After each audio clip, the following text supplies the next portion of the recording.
In today's video, I am going to teach you how to embed HTML in Gmail. Email. To begin, open Gmail in your web browser and go to your inbox. It is best to do this in Google Chrome because Chrome supports the add-ons that make HTML editing much easier. Once you are in the inbox view, take a moment to confirm you are signed into the correct Gmail account, since you will be composing and sending from whichever account is active.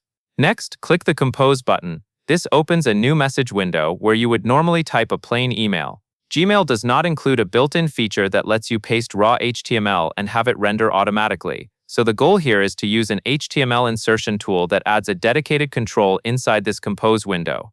Now inside the Compose window, click to highlight the area where your email content will go. If you have already typed or pasted text, select it so you can replace it cleanly. If the body is empty, just click in the message area so the cursor is active. This is important because most HTML tools insert content exactly where the cursor is placed, or they replace whatever is currently selected. After your message area is selected, click Insert. In many setups, this is the action you use when an HTML insertion extension is installed. Extensions such as Insert HTML for Gmail or HTML add an option like an Insert or Edit HTML control to the Compose experience. When you click Insert, you can add your HTML so it renders as a designed email rather than showing code. As a practical tip, keep your HTML email simple and email-friendly.